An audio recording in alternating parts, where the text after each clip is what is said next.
Can you tell us, on the basis of your best reading of the current weather forecast, is likely to happen over the next 48 hours in the coastal districts of Tamil Nadu? It's a very strong system. It's to me, it looks like already a depression very close to the coast, just off the coast, peripherals of the system, already making approach. That's the coastline, starting from Chennai and going down right across Puducherry, Kodalur and Karaikal up to Nagapattinam, and even beyond that up to Tuticorin or so.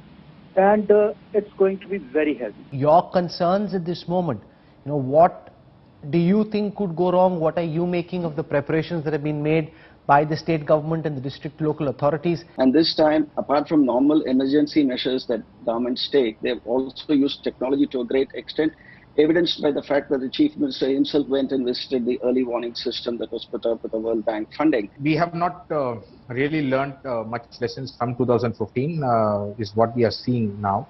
And at least we should get prepared ourselves before the next deluge, as you say. And some of the things that we need to really focus on is is water body management.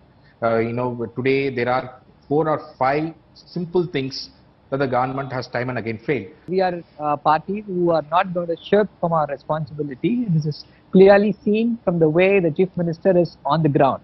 Not only the Chief Minister, the entire bureaucracy, the ministers, the DMK MPs, MLAs, all of them are on the ground, providing relief and succor to the people who are despondent over the rains.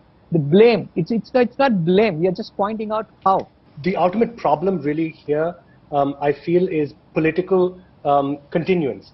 Which is to say that when one political party starts a project, very often if they lose the next election, that project is completely shelved. But I do agree with Saravanan in that there has been a greater response this time. If you look at the numbers are slightly better this time around. But it does feel like we've not really made the kind of progress that we should have made over the last 6 or 7 years. And thankfully to the government, they've done a fabulous job where there is no water clogging happening too much. Like there's a lot of water being taken out. There are a lot of rescue teams been there, especially in the social circuit. All of us, especially from the LGBTQ community, from my social circuit friends, and everybody are out there giving food. They're trying to do as much as shelter they can. Charan Singh Sapra, because it is the minister in your government in Maharashtra who's raising these questions all the time and attacking his opponents for underworld links.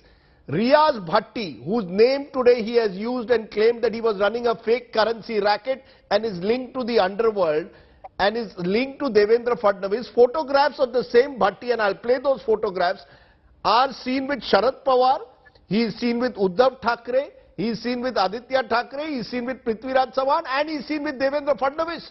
Are these the kind of people that your government is flirting with and the opposition? It's not only about having photographs with the leading politicians of all the parties. Mr. Nawab Malik also mentioned that Rihaz Bhati is a person who was, held with a duplicate passport or a double passport. And he was left off by the Devendra Fadnavis regime in 2 days. He has raised a question mark on that. He has also raised a question mark on Munna Yadav, a notorious gangster who was given a constitutional post, a corporation, when Devendra Fadnavis was the chief minister.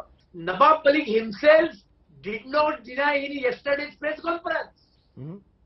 He agreed that he had a business deal with Shahbaz Nabi Ali Khan and Patel. Both are accused in 1993 bomb blast. At any given point of time, BJP has never said that this government should not start inquiry against BJP leaders regarding anything, right from Jalek to Shivar to drug collection. The objectives of both the leaders has been served by these charges being discussed on such an important national channel like yours. That was the objective, because this is absolutely shadow boxing. This is absolutely cheap, lowest level political discourse. You see, factually, if you really see, the extortion and the gang wars were, the last gang war I think which took place was in 2001. In 2019, Rizwan was arrested. I think he was some kind of an sidey of Dawood. And in 2020, Kutti was arrested from Jharkhand. Now, the issue is, yes, they have now gone into different kind of businesses. Of course, the links of Underworld is still there. The way they were fighting the extortions, that has finished. But the legit businesses are on, and for that you need a sustained investigation. You need a committed group, and that is what is missing. And on India First, we ask, is India a player or has India been edged out, as some argue? Humanitarian assistance, yes. Terror, yes. What's the biggest signal that India is sending out? Well, the biggest signal is that India is a player, and that when India calls for a meeting, important regional partners do come for that meeting. We know that Pakistan and China skipped the meeting. China has said that there's scheduling issues. But if not for the plenary that was held in Beijing, would China have come or not is the big question. Would Islamabad and Rawalpindi really influence the decision of Beijing? Now that's a question. Look, I think it was good that we called this meeting. And I think it is good that countries in the region responded to it. It was expected that Pakistan will not come, and no one really thought that the Chinese would be here too, because the region is divided on Afghanistan. Pakistan is definitely not in control. It gives the impression that it is in control, and obviously it is holding this Troika Plus meeting tomorrow.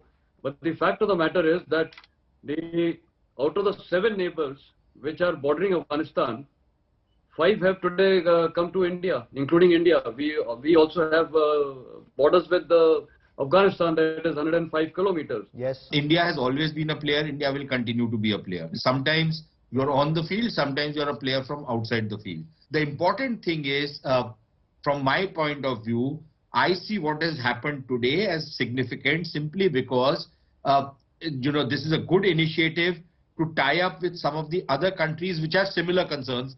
And the 2 holdouts which haven't come today do not have the same concerns as the countries which came today. And I'm glad that Moeed Yusuf, I don't know why you are thinking he was talking about India as the spoiler. I think Moeed Yusuf was confessing to the fact Pakistan is a spoiler and hence it cannot be a peacemaker and hence it's not going to come to India.